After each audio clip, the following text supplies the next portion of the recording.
చాలామంది ఎమ్మెల్యేలకి వాళ్ళ విధులేంటి, వాళ్ళ బాధ్యతలేంటి, వాళ్ళకున్న అధికారాలేంటి అనేది కూడా పోయిండేదేమో అనుకుంటున్నా నేను. ఇంకా ఎస్పీగా ఉండేవాడు డిఐజీ అవ్వలేడు, అడిషనల్ ఎస్పీ వాడు ఎస్పీ అవ్వలేడు, డిఎస్ ప్రమోషన్ 1 by 1 ఇలాగా ఆగిపోయింది.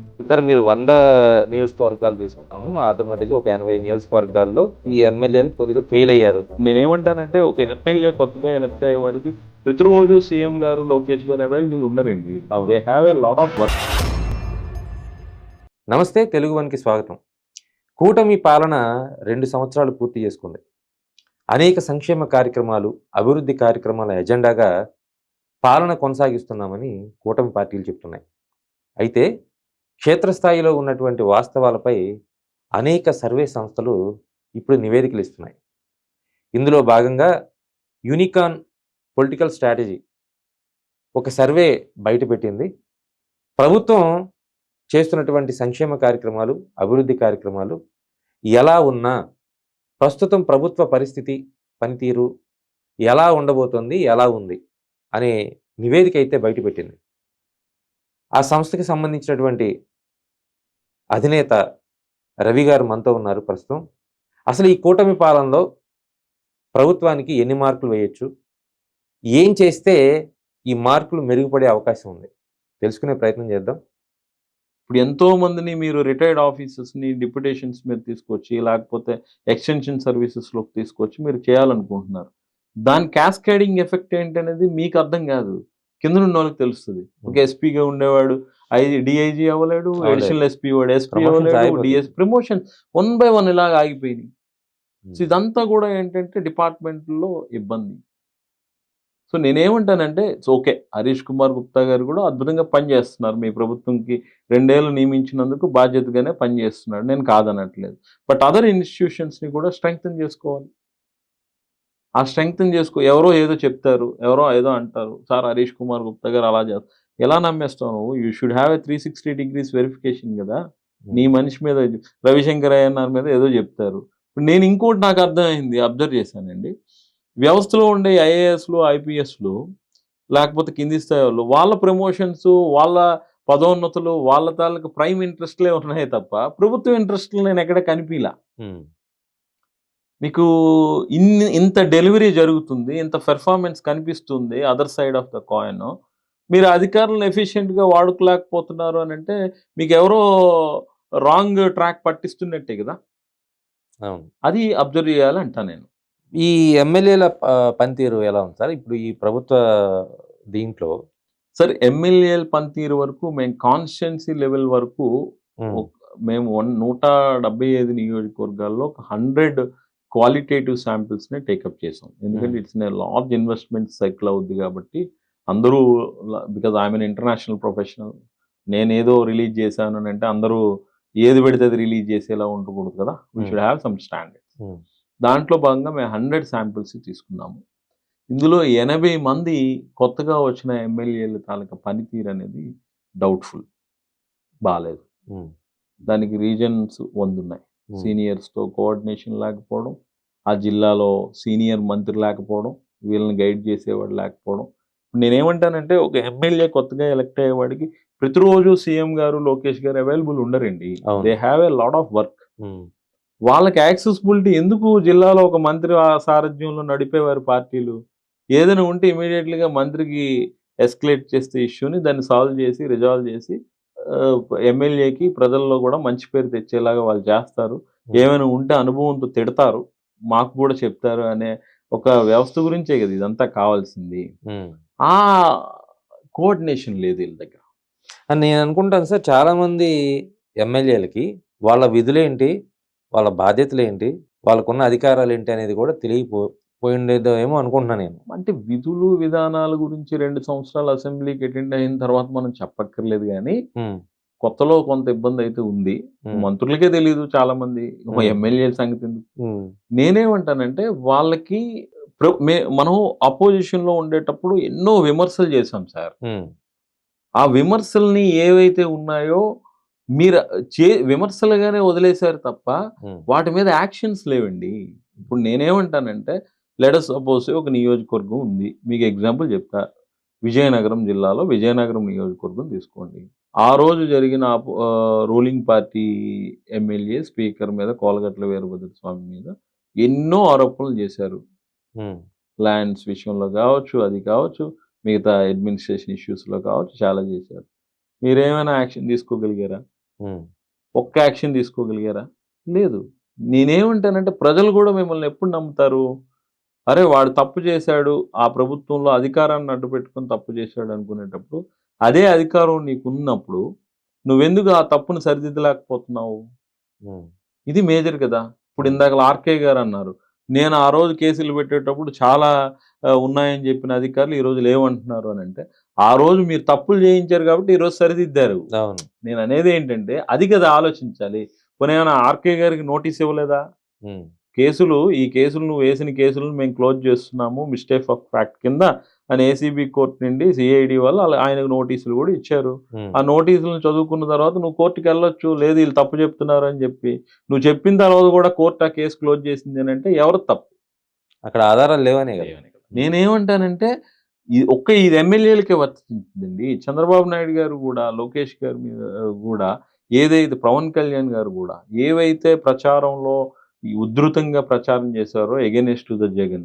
ఉమ్, వాటి మీద యాక్షన్స్ గాని బిల్డ్ అవ్వకపోతే ఉమ్, ఖచ్చితంగా రేపది మీకు నెగెటివ్‌గానే ఉంటది. ఎందుకంటే మీరే ఆరోపణ చేశారు. మీరే ఆరోపణ సరిదిద్దలేకపోతున్నారనే ఫీలింగ్ ఉంటది గదా! ఉమ్. ఇప్పుడు సరే, మీరు 100 నియోజకవర్గాలు తీసుకున్నాము. ఆటోమేటిక్గా ఒక 80 నియోజకవర్గాల్లో ఈ ఎమ్మెల్యేలు కొద్దిగా ఫెయిల్ అయ్యారు. ఫెయిల్ గాదండి. పూర్తిగా ఫెయిల్ అయ్యానట్టే లెక్క. ఎందుకు కొంచెం అనంటే ఫెయిల్ కాదు. ఎలా సార్? నేననేదేంటంటే గవర్నమెంటే 6 పాయింట్స్ వచ్చేటప్పుడు ఉమ్, ఎమ్మెల్యేలకి ఎక్కువ పాయింట్లు రావు గదా! ఉమ్, మీకు ఇదంతా హైరార్కీయే కదా సార్. ఉమ్, ఒక ముఖ్యమంత్రి పని చేస్తే మంత్రి పని చేస్తాడు. మంత్రి పని చేస్తే కిందనున్న ఎమ్మెల్యేలు పని చేస్తారు. ఈ ఎమ్మెల్యేలు పని చేయాలి, మంత్రులు పని చేయాలంటే జిల్లా అడ్మినిస్ట్రేషన్ పని చేయాలి. One by one all interlinked. Um, ఈ ఇంటర్‌లింకింగ్ వ్యవస్థలో ఫస్టే మనం చెప్పుకున్నాం అడ్మినిస్ట్రేషనే బాలేదు అని. అడ్మినిస్ట్రేషన్ ఎప్పుడైతే బాలేదో మీ కింది స్థాయిలో ఎలా ఎళ్తుంది? ఉమ్, ఇప్పుడు నేను ఇంకొక ఎగ్జాంపుల్ తీసుకుంటే నా సొంత నియోజకవర్గం పార్వతీపురం. పార్వతీపురం ఎమ్మెల్యే గారు రీసెంట్‌గా కలెక్టర్ గారి మీద ఆరోపణ చేశాడు. ఈ విధంగా ఉంది కలెక్టర్ గారు. అయినా మీరు పట్టించుకోవట్లేదు, చేయట్లేదు అన్నాడు. నిన్న ఆహ్, ఓపెన్‌గా సవాల్ గూడా ఇసిరాడు. నేను ఉమ్. పబ్లిక్‌తో పాటు వస్తున్నాను ఆ ప్లేస్‌కి. మీరెలా రిజిస్ట్రేషన్ చేయించారు అవతల వ్యక్తికి అని జెప్పి పబ్లిక్‌గా ఎళ్లి అక్కడ కూర్చొని ధర్నా చేసే పరిస్థితా? ఉమ్, ప్రభుత్వం ఎమ్మటనే ఇద్దరిని పిలిచి ఏం జరిగింది? ఏంటి ఫ్యాక్ట్ ఫైండింగ్స్ తీసుకోలేని పరిస్థితిలో ఉంటామా? ఉమ్, అంటే మీకు మీరే అవకాశాన్ని ఎదుటోళ్ళకి ఇస్తున్నారు. ఆ ఎమ్మెల్యే గారు అన్ని సార్లు చెప్తున్నా గూడా కలెక్టర్ మీద ఆరోపణ చేస్తునేటప్పుడు ఎమ్మెల్యే గారిని పిలిచి ఏం జరుగుతుంది ఎమ్మెల్యే గారు? నిజంగానే ఏంటి వాస్తవాలు మీరు ఇవ్వండి, మీరు ఇవ్వండి అని జెప్పి చెప్తే సరిపోయేది. ఒక సీనియర్ మంత్రి ఉంటే ఉమ్. టక్కన ఎమ్మెల్యేకి ఫోన్ చేసి సరే, ఏమి మీరు అక్కడెక్కడ విజయనగరం, పార్వతీపురం సుదూర ప్రాంతాల గురించి చెప్తున్నారు. అమరావతి ప్రాంతం అంటే ఇటు కృష్ణా జిల్లా గాని, ఇటు గుంటూరు జిల్లా గాని, ఈ ప్రాంతం ఎలా ఉంది సార్? ఇక్కడ ఎమ్మెల్యేల ఇక్కడ పనితీరు? మీకు చెప్తా. కృష్ణా, గుంటూరు జిల్లాలకు వచ్చేటప్పటికి ఏమైందంటే సార్, కృష్ణా జిల్లాలో బై ట్రెడిషన్ ఒక కమ్మ మంత్రిని ఉండేవాడు. తెలుగుదేశం ప్రభుత్వంలో ఎప్పుడున్నా గూడా. ఉమ్, ఇప్పుడేమైంది అనంటే పేరుకే చంద్రబాబు నాయుడు గారి సామాజిక వర్గం గాని, ఉమ్. ఆ సామాజిక వర్గంలో ఉండేవాళ్ళు ఎవరికీ పనులు అవ్వట్లేదు అనేది వాస్తవం. వాస్తవమా? It's true. ఉమ్, ఎందుకనంటే బహుశా చంద్రబాబు నాయుడు గారు బేసికల్‌గానే కొంచెం క్యాస్ట్‌లంటే భయపడతాడు. ఉమ్, ఎందుకులే మనం ఏదైనా అన్యాయం చేస్తే తప్పు కదా అనే ఫీలింగ్ ఉండే వ్యక్తి. ఉమ్, ఉమ్, లోకేష్ గారు కూడా రిథమిక్‌గా ఉన్నాడు. అగ్రెసివ్‌గా ఉన్నాడు. లీడర్‌షిప్ బావుంది అనే పేరైతే తెచ్చుకోగలుగుతున్నారు. అయితే కృష్ణా, గుంటూరు పెద్ద దూరం కాదు కదా! పక్కనే ఉన్నాయి కదా! పక్కన మంగళగిరిలో లోకేష్ గారు నెక్స్ట్ సీఎంఏ ఇక్కడ మంత్రి గారు కదా! అని చాలామంది అంటారు గానీ, um. But availability of leaders. Leaders. Um. ఇప్పుడు లోకేష్ గారిని ఆన్ డే టు డే కేసెస్‌లో ఎంతమంది కలవగలుగుతారు? కలవలేరు. సాధ్యం అవ్వదు. సాధ్యం అవ్వదు. ఎందుకంటే ఆయన ఇంటర్నేషనల్ ఆయన పెట్టుబడులని అవన్నీ తిరుగుతూ చూస్తున్నారు. ఉన్నాడు. ఉమ్, సో, ఈ పరిస్థితుల్లో ఈ ఈ కృష్ణా జిల్లాకు వచ్చేటప్పుడు వరకు గూడా ఏంటంటే, ప్రతి ఒక్కరు సీఎం ఆఫీస్‌కెళ్ళి చెప్పలేరు గదా! ఉమ్. ఎవరో మీకు మంత్రి ఒక సామాజిక అంటే నేను ట్రెడిషనల్‌గా వచ్చిన ప్యాటర్న్ చెప్తున్నా. అవునవును. ఆ ప్యాటర్న్‌ని మిస్ అయ్యారు. అప్పుడేమైంది మీకు కొల్లు రవీంద్ర నెక్స్ట్ పార్థసారథి. ఉమ్, పార్థసారథి గారు మీద విపరీతమైన ఒత్తిడి. వైసీపీ నుండి వచ్చాడు. మీరు మంత్రి ఇచ్చారు. ఆయన పని చేయట్లేదు. ఉమ్, బట్ పార్థసారథి గారు ఎంత లేదన్నా కూడా పబ్లిక్ నుండి ఎలక్ట్ అయిన పబ్లిక్ రిప్రజెంటేటివ్ అనుభవం ఉన్న మంత్రి మీరు అన్నట్టుగా నూజివీడులో జరిగే పరిస్థితులకి ఆయన చేస్తున్న ఆపరేషన్స్ కి చాలా తేడా ఉంది. నూజివీడులో ఆయన డే టు డే స్ట్రాంగ్ అవుతున్నాడు. ఉమ్, పబ్లిక్ లో ఏం పర్సెప్షన్ క్రియేట్ చేస్తున్నారు సోషల్ మీడియాలో కానీ ఇక్కడ కానీ, తెలుగుదేశం వాళ్ళకి అది చేయట్లేదు ఇది చేయట్లేదు అని చెప్పి. మేము గ్రౌండ్లోకి వెళ్ళిన తర్వాత చాలా మంది తెలుగుదేశంలో ఉన్న సీనియర్స్ కూడా పార్థసారథి గారి రాజకీయం అంతుపట్టని రాజకీయం సార్. ఎవరైతే కమ్మ సామాజిక వర్గంలో ఉన్న కొంతమంది వైసీపీలో ఉన్న వాళ్ళని కూడా ఆయన దగ్గర చేర్చుకొని ఆయా పర్టికులర్ మండలాలు గ్రామాల్లో ఇబ్బంది లేకుండా ఆయనకు రాజకీయంగా భవిష్యత్తు పునాది వేసుకుంటున్నాడు అని చెప్పి చాలా ఫీడ్బ్యాక్స్ వచ్చినాయి. సరే దీంట్లో వ్యక్తిగతంగా స్ట్రాంగ్ అవటం వేరు, పార్టీ పరంగా స్ట్రాంగ్ అవటం వేరు. పార్టీ క్యాడర్ని స్ట్రాంగ్ చేసి నువ్వు స్ట్రాంగ్ అయితే పార్టీకి లాభం. అదే మీకు చెప్పేది నేను అనేది ఏంటి అంటే, ఓకే. ఒక లీడర్ అనేవాడు వ్యక్తిగతంగా స్ట్రాంగ్గా లేకపోతే పార్టీ పరంగా స్ట్రాంగ్గా అంటే ఈరోజు పార్టీ లేకపోతే పార్థసారథి గారు అక్కడ ఎమ్మెల్యే గారు మంత్రి గారు కాదు. అయితే ఆయన జిల్లా ప్రాస్పెక్ట్లో బ్రాడర్గా తెలుగుదేశం కార్యకర్తలు పడ్డ కష్టాలను నష్టాలన్నింటినీ తీర్చే స్థాయిలో ఉన్నాడా అని అంటే లేడు. మీకు అదే చెప్తున్నా, మీకు ప్రతి ఒక్కరికి ఒక యాస్పిరేషన్ ఉంటుంది సార్. ఉత్తరాంధ్రలో మా కాలింగులు వెలమలు కాపులు తూర్పు కాపులకి ఎలా అయితే ఒక మంత్రి ఉండాలి మేము చెప్పుకోవాలనుకుంటారో ఇక్కడ కృష్ణాకి అలానే ఉంటుంది, గుంటూరుకి అలానే ఉంటుంది సార్. వాళ్ళ దగ్గరికి వచ్చేటప్పటికి ఏమవుతుంది అని అంటే కమ్యూనికేషన్ గ్యాప్స్ పెరిగిపోతున్నాయి, వెళ్ళలేరు. ఇప్పుడు మాది అనే ఒక ఫీలింగ్ లో వెళ్ళడం వేరు. మంత్రిగా పార్థసారథిని అందరూ గౌరవిస్తారు, నేనేం తప్పట్లేదు. నేను వాళ్ళ ఫాదర్ నుండి ఆయన బిజినెసెస్ లో ఉన్నాడు, ఆయన ఫిల్తీ రిచ్ మ్యాను, అందులో నో డౌట్. బట్ ఏంటంటే ఆ యాక్సెస్ లేకుండా పోతుంది, వీళ్ళు వెళ్ళలేకపోతున్నారు. అది వైసీపీ నుండి ఆయన వచ్చాడు, వైసీపీలో ఉన్నప్పుడు ఆయన కొంత అగ్రెషన్ ఆయన చూపించి ఉండొచ్చు కదా. ఇవన్నీ ఏంటంటే పార్టీ ఆలోచించాలి. పార్థసారథి గారు ఈ విధంగా జరుగుతుంది, మనం దీన్ని ఎలా గాడిలో పెడదామని. అంటే నూజివీడి వరకు మీకు ఎగ్జాంపుల్ చెప్పా. మీరు ఎంత లేదనుకున్నా, ఎంత వ్యతిరేకించే టీడీపీ కార్యకర్తలు కూడా టీడీపీకి ఓటేస్తారు సార్. ఎందుకంటే వాళ్ళు జెనెటికల్ గా టీడీపీ పీపుల్ అవుతారు. మీకు చంద్రబాబు గారు 2019లో ఘోరంగా ఓడిపోయినా ఆయనకు 39% నిలబడ్డారు అని అంటే they are the people. Same equation మళ్ళీ వైసీపీ కూడా ఉంటుంది కదా. జగన్ మీకు అదే చెప్పాను, Jagan was a welfare pillar. Jagan అనే వ్యక్తి ఒక నాన్ ఫిల్మీ బ్యాక్గ్రౌండ్ తో హైయెస్ట్ చెరిస్మేటిక్ క్రౌడ్ పుల్లర్ ఈ రాష్ట్రంలో సదరన్ ఇండియాలో ఉన్నాడంటే జగన్. మీకు విజయ్కి క్రౌడ్ రావడం లేకపోతే పవన్ కళ్యాణ్కి క్రౌడ్ రావడం అనేది గొప్ప కాదండి. జగన్ కి కూడా ఓకే, చాలా మంది విమర్శ ఏం చేస్తారంటే డబ్బులు ఇచ్చి మొబిలైజ్ చేశారు. 2 ఏళ్ళు అధికారంలో ఉంటుండగా ఇంకా 3 ఏళ్ళు రూలింగ్ పార్టీకి ఎగెనిస్ట్ గా రోడ్డు ఎందుకు ఎక్కుతారు జనం? ఆయన ఎంత డబ్బులు ఇచ్చినా కూడా వాళ్ళకి ఆ ఫీర్ ఉంటది కదా. మీకు ఆ పాయింట్ ఆఫ్ వ్యూలోనే చెప్పాను అట్లా రూల్ ఆఫ్ లా, మనం స్వేచ్ఛగా ఉన్నామని చెప్పడానికి అదొక ఇండికేషన్. అంటే ప్రతిపక్ష నాయకుడు కూడా స్వేచ్ఛగా తిరగగలగడానికి అదొక ఇండికేషన్. జగన్ అంత తక్కువ అంచనా వేయడం కూడా తప్పంటాను నేను. ఇప్పుడు మీరు జగన్ గారిని తక్కువ అంచనా వేసిన క్రమంలో మీ పెర్ఫార్మెన్స్ కూడా పీక్స్ కదా, మ్యాటర్స్ కదా. అంటే మీరు అది 2 ఇంబ్యాలెన్స్ అయిపోతున్నాయి కదా. మీరు చేసిన విమర్శని మీరు తిప్పికొట్టలేకపోతున్నారు. డిఎస్సిలో జరగాల్సిన రాగ్దాంతం అంతా జరిగిపోయింది. ఇప్పుడు నేనేమంటానంటే అబద్ధం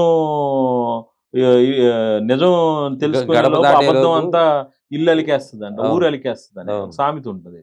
ఆ విధంగా ఏంటంటే మీరు నిజంగా స్పోర్ట్స్ కోటాలో మీరు చేసిన హారిజాంటల్ రిజర్వేషన్స్ అనేది జగన్ గవర్నమెంట్ లోనే జీవో వచ్చిందని చెప్పడానికి ఇన్ని రోజుల అంటే what your teams are doing, మీ పిఆర్ టీమ్ ఏం చేస్తుంది, మీకు బేసిక్ ఎక్సర్సైజ్ ఎవరు చేస్తున్నారు సార్? దీంట్లోనే మీరు ఇచ్చిన రిపోర్ట్ కాకుండా వేరే ఒక పేపర్లో కూడా దీంట్లో కూడా చూసాను నేను.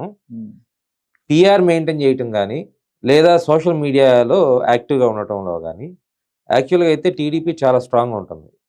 కానీ పర్టికులర్గా ఈ 2024 నుంచి టీడీపీ అంటే మీడియా మొత్తం కూడా అంటే వాళ్ళ సోషల్ మీడియా ఫెయిల్ అయిందని చెప్పని ఆ పేపర్ రాసుకొచ్చింది. దీంట్లో వాస్తవం ఉందా? అంటే వాస్తవం అనేది అడ్రస్సింగ్. నేను అనేది ఏంటంటే మీ మీద వచ్చే భారీ ఎక్స్పెక్టేషన్స్ ఏవైతే ఉంటాయో అవి మిమ్మల్ని ఒత్తిడికి లోన్ చేస్తూ ఉంటాయి. ఆ ఒత్తిడి లోన్ చేసే క్రమంలో ఏంటంటే సోషల్ మీడియా ప్రెజర్ విపరీతంగా పెరిగిపోయింది. మీకు కౌంటర్ గా వైసీపీ వాళ్ళు కూడా తగ్గట్లా. మీకు జనరల్ గా అందరూ ఏమనుకున్నారంటే వైసీపీ వాళ్ళు బ్యాక్ స్టెప్ వేస్తారు అనుకున్నారు. వాళ్ళు చాలా ఫ్రీగా చాలా అద్భుతంగా వాళ్ళ సోషల్ మీడియాని వాళ్ళు ఇంకా స్ట్రెంగ్తెన్ పోతున్నారు. వేరే ఇక్కడికి వచ్చేటప్పుడు ఏంటంటే అధికారులు ఉన్నాం కదా, మనకేం పోతుంది లేని ఒక ఫీలింగ్. దీనికి INPR కి సంబంధించినంత వరకు ఎవరైతే డిపార్ట్మెంట్ హెడ్ ఉంటారో is a good officer, Viswanath అని చెప్పి చాలా మంచి ఆఫీసర్ తీసుకొచ్చి పెట్టుకున్నారు. సో బట్ ఎంత మంచిగా తీసుకొచ్చినా ఆ ఐఎన్పిఆర్ విభాగాన్ని హ్యాండిల్ చేసే వ్యక్తికి పార్టీ అఫిలియేషన్తో ఎంతో కొంత సేలింగ్ ఉండాలి. అప్పుడు ఏమవుతుందంటే కొత్త కొత్త ఆలోచనలు, కొత్త కొత్త విధి విధానాలతో ఇంకా పార్టీని, ప్రభుత్వం తాలూకా ప్రోగ్రామ్స్ని ప్రజల్లోకి తీసుకెళ్ళడానికి విస్తృతంగా ఉపయోగపడతారు. మీకు మంచి ఆఫీసర్ ఎంత అవసరమో పార్టీకి, ప్రభుత్వానికి మంచి పేరు తేవాలనే ఆఫీసర్ కూడా అవసరమే. ఇక్కడ 2 రకాలు ఉంటాయి. కొంతమంది ఉంటారు వాళ్ళు చేసే యాక్టివిటీస్ వల్ల విపరీతంగా పార్టీకి మైలేజ్ వస్తుంది, ప్రభుత్వానికి మంచి పేరు వస్తుంది. అలా చేసే అధికారులు కూడా కొంతమంది ఉంటారు. వాళ్ళని మీరు ఐడెంటిఫై చేయాలి. అది లేకపోతే మీకు ఓవరాల్గా ఇప్పుడు మీరు చెప్పినట్టుగా సోషల్ మీడియాలో కూడా అసలు తెలుగుదేశమే టెక్నాలజీకి పార్టీ, ఎన్ఆర్ఐలు వీళ్ళందరూ టెక్నికల్గా చాలా స్ట్రాంగ్ ఉన్న పార్టీ. ఈ రోజు కొంత సోషల్ మీడియాలో వెనకం చేస్తుంది అని అంటే దాని రీజన్స్ అర్థం చేసుకోవాలి. ఏంటి అని అంటే కార్యకర్తలు వాళ్ళ తాలూకా నమ్మకాన్ని మీరు నిలపలేకపోతున్నారనే ఫీలింగ్ ఉండొచ్చు. లేకపోతే మనం ఏం పెట్టినా కూడా మనకేం ప్రయోజనం ఒరిగి ఉండట్లేదు, మనం ఎందుకు పార్టీ గురించి కష్టపడాలి. గ్రామాల్లో ఇప్పుడు మీరు చెప్పిన కృష్ణా జిల్లాలో కావచ్చు, మొదటి నుండి ఉన్న పార్టీ కార్యకర్తల అసంతృప్తి అనేది ఆటోమేటిక్గా ఉంటుంది పార్థసారథి గారి మీద. మరి వాళ్ళని ఎవరు టేక్ కేర్ చేస్తారు? మీకు అంతెందుకు ఎగ్జాంపుల్, మీకు గుడివాడ తెలుగుదేశం కార్యాలయం చేసినప్పుడు we have did a survey. ఆ టైంలో మొన్న జరిగిన దాంట్లో సాయి కళ్యాణి ఆమెని, ఒక టీడీపీ యాక్టివిస్ట్ని ఇంటికి వెళ్ళి రాత్రికి రాత్రి అరెస్ట్ చేసి తీసుకొచ్చారు. దాని మీద లోకేష్ గారు, చంద్రబాబు నాయుడు గారు కూడా అందరూ స్పందించారు. బట్ ఆమె ఈరోజు ధైర్యంగా మీ గురించి నిలబడింది ఎప్పుడు అపోజిషన్ లో నిలబడింది. ఈరోజు రూలింగ్ పార్టీలో అలాంటి వాళ్ళు చాలా ఇనాక్టివ్ ఉన్నట్లున్నారు. ఇనాక్టివ్ ఉంటారు, నేచురల్ గా ఇనాక్టివ్ అవుతారు. ఎందుకనంటే ఆ ఇది కనిపించాలి కదా సార్, ఆ వామ్తినెస్ కనిపించాలి. నేనేమంటానంటే అంతా బాగుంది, ఫీల్ గుడ్ ఫ్యాక్టర్ అనుకోవడం వేరు. ఇప్పుడు ఎవరైనా సార్, ఏ ప్రభుత్వం అయినా సుస్థిరంగా ఉండాలని కోరుకునే వ్యక్తులు మనం. ఎందుకనంటే అది ఎవరని 10 ఏళ్ళు 15 ఏళ్ళు ఉంటే డెవలప్మెంట్ ఆస్పెక్ట్స్ అనేవి బాగుంటాయి, ఎవరికి ఇబ్బంది రాకుండా ఉంటాయి అనేది. అయితే దీని ముసుగులో ఎప్పుడైతే క్యాపిటలిజం అనే ఒక థాట్ని ఇంజెక్ట్ అయిపోతుందో, మీరు మమతా బెనర్జీ ఫెయిల్యూరే బెస్ట్ ఫెయిల్యూర్. ఓడిపోయిన తర్వాత అదేంటి మమతా బెనర్జీ ఓడిపోకూడదు, ఇంత ఆగ్రహ ఆవేశాలు లేవు అని అన్నారు. మీకు ఆ రోజు వచ్చిన బీజేపీకి వచ్చిన నెంబర్ కారణం కూడా ఈ 40 రోజుల్లో మమతా బెనర్జీ ఈ మంత్రుల మీద కానీ లేకపోతే మేనల్లుడి మీద జరిగిన దాడులు కానీ, అక్కడ ప్రజల్లో ఆగ్రహావేశాలు వెల్లిబీకిన విధానం కానీ చూస్తే ప్రజలు ఎంత అణిచిపెట్టుకుని ఉన్నారు అనేది మీకు అర్థమవుతుంది. నేను అనేది ఏంటంటే ఆమె చుట్టూ బాగుంది అనుకునేది. రెండోది, మీరు అన్నిటికన్నా మనం ఆలోచించాల్సింది మాలాంటి స్ట్రాటజిస్ట్లో లేకపోతే అనలిస్ట్లో చాలా మంది చాలా దగ్గర పనిచేస్తారండి. ఎక్కడ వరకు పనిచేస్తాము అని అంటే వీఆర్ ఏ గూగుల్ మ్యాప్స్. గూగుల్ మ్యాప్ ఎలా కొన్నిసార్లు చూపిస్తుంది అని అంటే ముక్కు ఎక్కడ ఉందంటే అడ్డంగా తిరిగి చూపిస్తుంది. బట్ డైరెక్షన్ ఎలా వెళ్ళాలనేది తెలుసుకోవాల్సిన పొలిటీషియన్. మేము ఇచ్చే మ్యాప్లో, మేము ఇచ్చే డైరెక్షన్లో గంతలు ఉంటాయి, గొంతులు ఉంటాయి, అవి ఉంటాయి, ఇవి ఉంటాయి. వీటిని ఎవరు బ్యాలెన్స్ చేయాలి అని అంటే ఆయా ఎమ్మెల్యేలు, సర్పంచులు, ఎంపీటీసీ, జెడ్పీటీసీల తాలూకా ఫీడ్బ్యాక్స్ తీసుకొని ఈ రిపోర్ట్ కరెక్టా కాదా అనేది వెరిఫై చేయాలి తప్ప, మళ్ళీ నాలాంటోడే ఇంకొకరిని పెట్టాడికి సూటు బూటేసి ₹1,00,000 జీతం ఇచ్చి సూపర్ సార్ అని అంటే వీడికి ఏం తెలుస్తుంది? వీడికి ఏమైనా గ్రామస్థాయి రాజకీయం తెలుసా?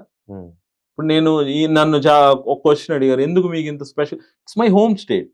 నేను ప్రపంచాల్లో ఎంత పని చేసినా నా సొంత రాష్ట్రంకి వచ్చేటప్పటికి నేను ఎక్కువగా పర్సీవెన్స్తో ఉంటాను. నాకు నా రాష్ట్రం బాగుండాలి, నా ప్రజలు బాగుండాలి, నా తాలూకు ఆలోచనలు, నేను సంపాదించుకున్న జ్ఞానం, నా ప్రొఫెషన్ ఉపయోగపడాలని కోరుకుంటాను.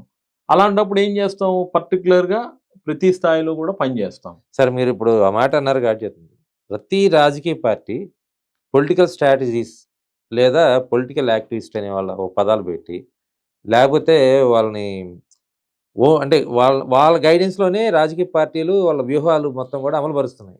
అంటే ఒకటి సార్, మారిన పరిస్థితుల్లో టూ బిజీ ఆఫ్ షెడ్యూల్స్ ఉంటాయి కాబట్టి పొలిటీషియన్స్కి ఈ డేటాస్ని వీటన్నింటినీ చేయడానికి ఇదివరకు బ్యాక్ ఆఫీసెస్ మనం అనేవాళ్ళం. ఆ బ్యాక్ ఆఫీసెస్ పదమే ఇప్పుడు స్ట్రాటజిస్టులు. కొంత ఈ డిజిటల్ టెక్నాలజీ ఇవన్నీ వచ్చిన తర్వాత ఏంటంటే మాయా మశ్చంద్ర సినిమాలు చూపించడానికి వీళ్ళని వాడుకుంటారు.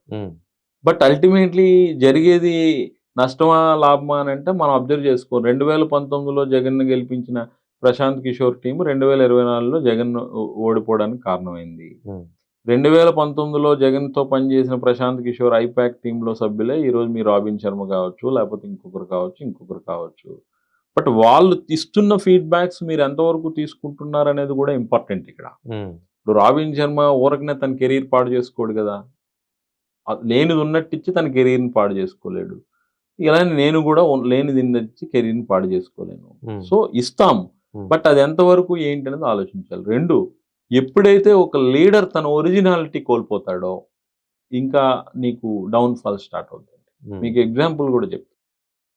చంద్రబాబు నాయుడు గారు రీసెంట్‌గా జిల్లా పర్యటనలకెళ్ళేటప్పుడు ఏవైతే ఒక ప్రోగ్రామ్స్‌ని వీళ్ళు డిజైన్ చేస్తున్నారో, ఉమ్, అవి చంద్రబాబు నాయుడు గారి పర్సనాలిటీకి సూట్ అయ్యేవి కాదు. కాదు. ఉమ్, వాస్తవం నేను చెప్తున్నా. ఉమ్, ఇది ఎవరు చెప్పాలి? చంద్రబాబు నాయుడు గారికి చెప్పాల్సినోళ్ళు పక్కనున్న రాజకీయ వ్యవహారాలు చూసి ఒక రాజకీయ నాయకుడు చెప్పగలుగుతాడు తప్ప స్ట్రాటజిస్టులు కాదు. మాలాంటోళ్ళం ఏం చెప్తాం సార్, మాకు డబ్బులు ఇస్తారు, అద్భుతంగా ఉంది సార్, ఇలా చేద్దాం సార్ అని చెప్పి ఒక కళ్ళు కుండ పెట్టి, దానికి చిల్లు పెట్టి, గ్లాస్ ఇచ్చి, ఒక తలపాగా కట్టి పక్కన ఆయన్ని కూర్చోబెట్టి అద్భుతంగా మీ వీడియోగ్రాఫర్‌ని పెడితే ఇంకా అద్భుతంగా వస్తది. Um, but that is carrying a wave. నేననేదేంటి ఆ ఎఫినిటీని మీరు బిల్డ్ చేయగలుగుతున్నారా అంటే పోనీ దానివల్ల మీకు ఏమైనా అదనంగా ఓట్లు వస్తాయా? వస్తాయా అన్నట్టు రాదు. Chandrababu stands for his administration. Um, Lokesh గారు జరిగిన పరిణామాల్లో రాటుదేలాడు.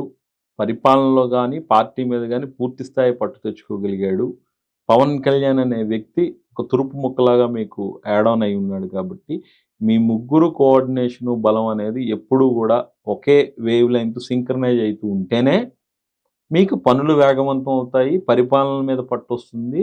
మీరిదవుతారు. ముగ్గురు 3 డైరెక్షన్‌లో ఆలోచించడం మొదలుపెడితే మీకు వచ్చే గ్యాప్స్ అనేవి ఎక్కువవుతాయి. నేననేదేంటంటే ఈళ్ళు 3 గుర్రాల మీద స్వారీ చేస్తున్నారు. ఇందులో ఏ గుర్రం కాలుకి దెబ్బ తగిలినా, ఏ గుర్రం సిక్కయినా, ఏ గుర్రం ఇబ్బంది పడినా ఆటోమేటిక్‌గా మిగతా 2 గుర్రాలు పరిగెట్టలేవు గదా! ఉమ్, వేరే జగన్మోహన్ రెడ్డికి ఆ ప్రాబ్లమ్ లేదు. ఆయన ఒకటే గుర్రం. ఒకటే గుర్రం. పరిగెట్టినంత వరకు పరిగెడతాడు, అలసిపోతే దిగుతాడు, మంచినీళ్ళు తాగుతాడు, మళ్ళీ ఎక్కుతాడు. ఉమ్, బట్ మీకు అలా కాదు. మీరు ముగ్గురు ఒకే స్పీడ్ లో వెళ్ళాలి. ఒకే స్పీడ్‌లో వెళ్ళాలి. వేవ్ లెంగ్త్ మ్యాచ్ అవ్వాలి. ఉమ్, మీ తాలూకా ఐడియాలజీస్ మ్యాచ్ అవ్వాలి. సో, ఇవన్నీ ఒక డిఫరెంట్‌గా ఉంటది. పాపం కూటమికొచ్చిన పెద్ద ప్లస్సు, మైనస్‌లు ఇవే. పవన్ కళ్యాణ్ గారు ఎంత ఎసెట్టో, పవన్ కళ్యాణ్ గారి భావజాలం ఆ కింది స్థాయి జన సైనికుల భావజాలాన్ని చూస్తే సింక్ అవ్వదు కిందన. ఉమ్, సో, ఇది చాలా thin layer of addressing the issue అంటాం మనం. దీన్ని ఎప్పటికప్పుడు లోకేష్ గారు కూర్చొని మాట్లాడి, పవన్ కళ్యాణ్ గారితో ఇంటరాక్షన్స్ చేసి, ఇంకాస్త యూత్‌లో వాళ్ళిద్దరికి ఉన్న దీన్ని పెంచుకోవాలి. Craze. జెన్‌జీ కమ్యూనికేషన్ అని చెప్పి పవన్ కళ్యాణ్ ఏదైతే అంటున్నాడో, దానికి తగ్గట్టుగా రోడ్ మ్యాప్, ప్లానింగు. రెండోదేంటంటే practicality is more important. Google వస్తే 1,00,000 ఉద్యోగాలొస్తాయి. ఆర్సెల్ మెటల్ వస్తే 1,00,000 ఉద్యోగాలొస్తాయి. ఇవన్నీ ఈ పేపర్‌లో, మీడియాల్లో రాయడానికి బాగానే ఉంటాయి గానీ, బట్ ఎప్పుడు గ్రౌండ్ అవుతుంది? ఎంతమందికి రియల్‌గా మనం ఉద్యోగాలు ఇవ్వగలుగుతున్నాము? ఏంటి అనేది మాత్రం ప్రాపర్‌గా ముందు నుండే ప్లానెడ్‌గా ఉండాలి. ఎందుకంటే అబ్రాప్ట్‌గా చెప్పేస్తే, ఇది అయిపోయింది, అద్భుతం జరిగిపోతదని చెప్పేస్తే 14, 19లో మనం చెప్పిన 80% సూపర్ ఇండెక్స్ చూపించినట్టు ఉంటది. ఉమ్. అలా కాదు. రియల్‌గా ఏం జరుగుతుంది? ఏంటి? అనేది చెప్పగలగాలి. ఇప్పుడు ఎంత ఉంది సార్ ఇండెక్స్? ఇప్పుడు అంటే డెవలప్మెంట్ అంటే గానీ, satisfaction అనేది- ఇండస్ట్రీస్, ఇన్‌ఫ్రాస్ట్రక్చర్, డెవలప్మెంట్ ఫ్యాక్టర్స్ వరకు వచ్చేటప్పటికి గవర్నమెంట్‌కి చాలా గుడ్ మైలేజ్ ఉందండి. Okay. అందులో నో డౌటు. Hmm. రెండోదేంటంటే ఇప్పుడు ఇవన్నీ తీసుకొచ్చే క్రమంలో ఏంటంటే law and order. Law and order is more important. Um, ఎందుకంటే మీకు పరిశ్రమలు వచ్చేటప్పుడు ఏంటనంటే ఇండస్ట్రియల్ డిపార్ట్మెంట్ వాళ్ళు, ఇన్‌ఫ్రాస్ట్రక్చర్ డిపార్ట్మెంట్ వాళ్ళు ఎంత స్పీడ్‌గా పనిచేసినా అక్కడున్న లా అండ్ ఆర్డర్ కూడా చాలా దీనిగా ఉండాలి. Hmm. అప్పుడేమవుతాయంటే పరిశ్రమలకు ఒక మంచి వాతావరణం క్రియేట్ అవుతుంది. లేకపోతే ఎప్పుడు ఏదో ఒక ఇష్యూ వస్తూనే ఉంటాయి. ఉమ్, సో, దీనికి అనుగుణంగా వాళ్ళు ప్లాన్ చేసుకోవాలి. ఉమ్, అది. సో, ఇండస్ట్రియల్ ఇన్‌ఫ్రాస్ట్రక్చర్ డెవలప్‌మెంట్‌లో అయితే ప్రభుత్వానికి మంచి పేరు ఉంది. వేరాజ్ లాస్ట్ అండ్ బట్ నాట్ ఏంటంటే పొలిటికల్ గవర్నెన్స్ దీనికొచ్చేటప్పటికి మాత్రం దే ఆర్ బ్యాడ్‌లీ ఫెయిల్డ్. అది కార్యకర్తల్లో అసంతృప్తికి కావచ్చు, లేకపోతే మిగతా విషయాల అంశాలు కావచ్చు, ఇదన్నిటికీ గతంలో మనం 5 ఏళ్ళు ప్రభుత్వం మీద చేసిన విమర్శల్ని ఈ నిజమని చెప్పి ప్రూవ్ చేయడంలో కావచ్చు, ఇవన్నీ అంశాల్లో కూడా ఏంటంటే ఎక్కడో ఒక దగ్గర బ్లాకేజ్ ఉంది. సార్ కార్యకర్తల్లో అసంతృప్తి అంటే ఏ అంశాల మీద ఉంది అసంతృప్తి? అంటే బేసికల్‌గా సార్ హై ఎక్స్పెక్టేషన్స్ అనేవి ఉంటాయి సార్. ఓకే. అందులో అందులో లోకేష్ గారు మీకు చెప్పాను కదా! లోకేష్ గారు యువగలం పాదయాత్ర తర్వాత ఆయన ఆటోమేటిక్‌గా షైన్ అయ్యాడు. Hmm. There is no doubt he has got a command and control over the party. Hmm. ఆయన డిజిటల్‌గా వాళ్ళ పార్టీ విస్తరణ మీద దృష్టి పెట్టాడు. కార్యకర్తలతో కనెక్ట్ అవ్వగలుగుతున్నాడు. ప్రజా దర్బార్ అని చెప్పి చేయగలుగుతున్నాడు. ఇవన్నీ లోకేష్ గారికి కొత్తగా ఇమేజ్ తీసుకొచ్చే అంశాలు కాదు ఇప్పుడు కావాల్సింది. హ్మ్. లోకేష్ గారు ఇప్పుడు వీళ్ళతో ఎంత మమేకంగా ఉండగలిగి చేయగలుగుతాడు అతనుకున్న అతి తక్కువ సమయంలో అనేది మోర్ ఇంపార్టెంట్. హ్మ్. ఇప్పుడు అలాంటప్పుడు ఏం చేయాలి? మీకు చెప్పిన ఆ కోఆర్డినేటర్స్ వ్యవస్థ ఏదైతే ఉందో, ఆ కోఆర్డినేటర్స్ వ్యవస్థ ఇలాంటోళ్ళతో జరగదు.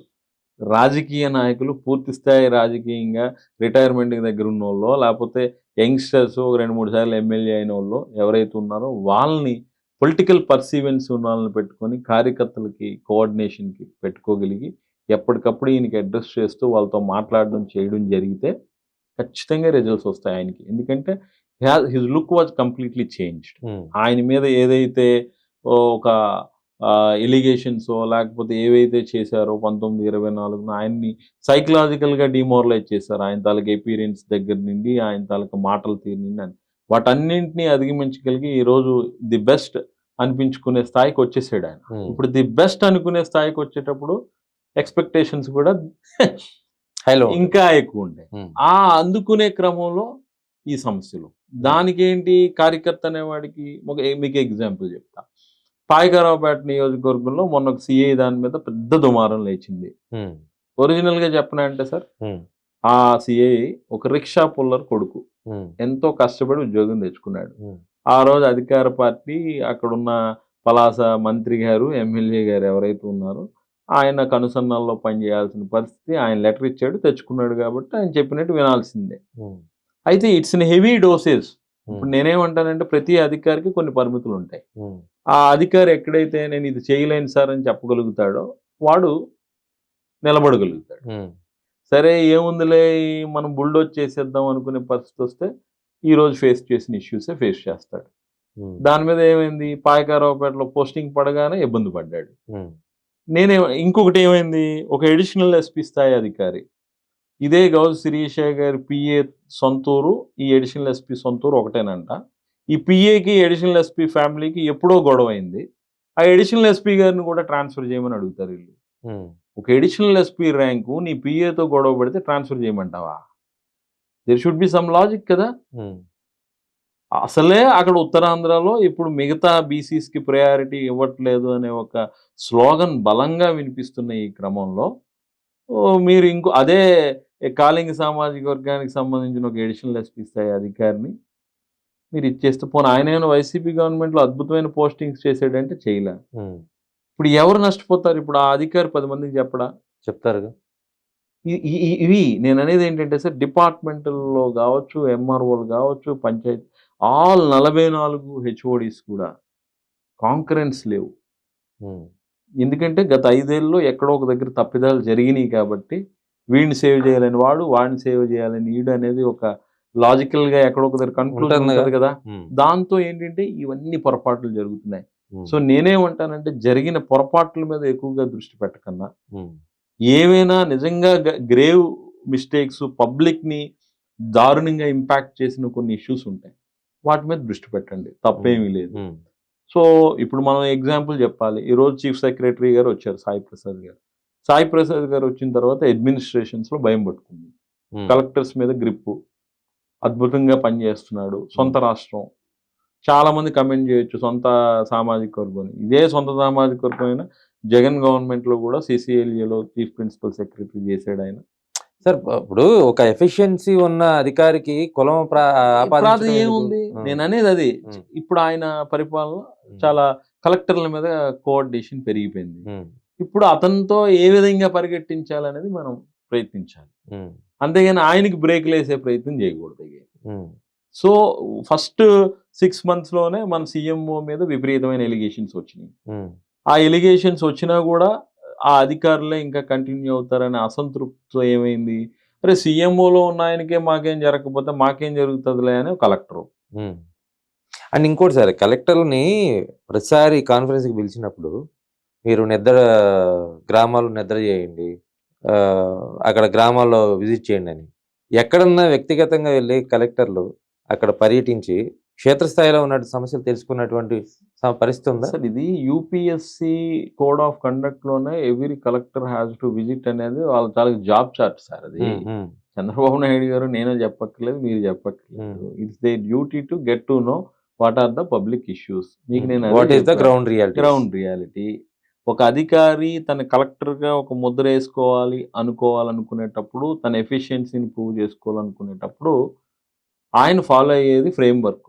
సరే ఎవరు ఉన్నా లేకపోయినా రాజ్యాంగం మనకు ఫ్రేమ్ వర్క్ ఇచ్చింది సార్. ఆ ఫ్రేమ్ వర్క్ నడుస్తుంది. ఫాలో అవుతున్నారా లేదనేది మోర్ ఇంపార్టెంట్. ఇక్కడ కాన్స్టిట్యూషన్ ని ఫాలో కావు, మనం అధికారాలని కూడా ఉపయోగించుకోలేని పరిస్థితి. నేనేమంటానంటే ఒక కైండ్ ఆఫ్ వాతావరణం వచ్చేసింది. అంటే అది ఏంటో మరి నాకు తెలియదు కానీ చాలా మంది ఆఫీసర్స్ మాతో మాట్లాడేటప్పుడు కానీ, పర్సనల్ గా మాట్లాడేటప్పుడు కానీ వాళ్ళు చాలా హెవీ హార్ట్ తో ఉంటున్నారు. ఇదేంటిది చంద్రబాబు నాయుడు గారు ఏదైనా బెటర్ అడ్మినిస్ట్రేషన్, మరి ఎవ్రీబడి సే దట్ ఆయన చాలా అద్భుతమైన వ్యక్తి, ముఖ్యమంత్రి. ఎందుకో ఎక్కడే తప్పులు జరుగుతున్నాయి అనేది వాళ్ళే డిస్కషన్స్. ఎక్కడ మిస్ మ్యాచ్ అవుతుంది. ఆ గ్యాపా లేకపోతే ఆ లాస్ట్ 5 ఏళ్ల తాలూకా ఇల్యూజన్ నుండి బయటికి రాలేకపోవడమా, ఎవరు డోర్ తీసినా జగన్ దగ్గరే పనిచేసాడు కదా అని ఒక అపోహతో ఉండడమా? జగన్ దగ్గర కాదు, ఎవరైనా పనిచేయాలి సార్. ఇప్పుడు అన్నిటికన్నా ఎక్కువ నష్టపోయింది ఎవరు సార్? సౌత్ ఐపీఎస్ నష్టపోయారు. మీరు చూడండి, విశాల్ గున్ని, కాంతి రాణా టాటా, వీళ్ళందరూ సౌత్ వాళ్ళే కదా. ఏ ఒక్క నార్త్ ఇండియన్ వాడైనా ఎవరైనా సఫర్ అయ్యాడా ఈ ప్రభుత్వంలో? ఏ ఒక్క ఐఏఎస్ అధికారి ఏమైనా సఫర్ అయ్యాడా? మీరు చూడండి. ఓకే, తప్పులు చేశారు, నేను విశాల్ గున్నీని సమర్థించను, లేకపోతే కాంతి రాణా టాటాని సమర్థించను, సీతారామాంజనేయులు గారిని నేను సమర్థించను. బట్ అల్టిమేట్లీ ఎవరిని మీరు నష్టపరుస్తున్నారంటే మీరే నష్టపోతున్నారు. ఈ రోజు వరకు సీనియర్ ఐపీఎస్లో ట్రాన్స్ఫర్స్ లేవు సార్. సో మొత్తంగా కూటమి పాలన ఒక రకంగా చెప్పాలంటే ఇప్పటి వరకు కేవలం సంక్షేమ ఆధారితంగా మాత్రమే పరిపాలన కొనసాగిస్తుంది. రాజకీయంగా అనేక సవాళ్ళను ఎదుర్కొంటుంది, అనేక లక్ష్యాలను చేరుకోవాల్సినటువంటి పరిస్థితి అయితే చాలా స్పష్టంగా కనిపిస్తుంది. ఎందుకంటే రాబోయేది అంటే ఇప్పుడు స్థానిక సంస్థల ఎన్నికల దగ్గర నుంచి ప్రారంభించుకొని ఆ తర్వాత మళ్ళీ 2029 ఎన్నికలకి వెళ్లాల్సిన పరిస్థితి. ఇలాంటి నేపథ్యంలో క్షేత్రస్థాయిలో ఉన్నటువంటి కార్యకర్తల్ని బలోపేతం చేసుకోవాలి, ప్రజలకి సుభిక్షంగా పరిపాలన అందించాలి. అదేవిధంగా రాజకీయంగా ఉన్నటువంటి అసమానతలు ఏవైతే ఉన్నాయో వాటన్నిటినీ కూడా పరిష్కరించుకోవాల్సినటువంటి పరిస్థితి ప్రస్తుత కూటమి ప్రభుత్వం మీద ఉంది. అదేవిధంగా కొన్ని లక్ష్యాలని కూడా రాజకీయ పార్టీగా టీడీపీ చేరుకోవాల్సినటువంటి పరిస్థితి కనిపిస్తోంది. ఇదే అంటే ఈ లక్ష్యాలను కానీ చేరుకోకపోవటం లేదా రాజకీయంగా ఉన్నటువంటి ప్రతి సవాళ్ళని ఎదుర్కొనే విషయంలో ఏమాత్రం కొంత బ్యాలెన్స్ చేయలేకపోయినా ఇప్పుడున్నటువంటి రేటింగ్ ఏదైతే ఉందో చాలామంది చెప్తున్నట్లుగా కొంతమంది 7 అంటున్నారు, కొంతమంది 6 అంటున్నారు, కొంతమంది 5.5 అంటున్నారు. ఇటువంటి రేటింగ్స్ కానీ కొనసాగితే రాబోయే 2 ఏళ్లలో ఇదే రేటింగ్స్ కానీ కొనసాగితే ఇంకా దిగువకి మాత్రం వెళ్తే చాలా ప్రమాదకరమైనటువంటి గంటికలు మోగే పరిస్థితి కనిపిస్తుంది. ఎందుకంటే ఇప్పుడు కేవలం కూటమి పార్టీకి పాస్ మార్కులు అని చెప్తున్నారు చాలామంది. ఇది సరిపోదు, ఫస్ట్ క్లాస్కి రావాలి లేదా టాప్ ర్యాంక్కి రావాలనేటువంటి లక్ష్యాలని ఏదైతే ముఖ్యమంత్రి చంద్రబాబు నిర్దేశిస్తున్నారో ఆ లక్ష్యాలను చేరుకోవాల్సినటువంటి పరిస్థితి ఖచ్చితంగా పార్టీకి సంబంధించినటువంటి ప్రతి ఒక్క కూటమి పార్టీలో ఉన్నటువంటి ప్రతి ఒక్కరికి ఉంది. అది ఎంత మేర సాధిస్తారనేది వేచి చూడాలి.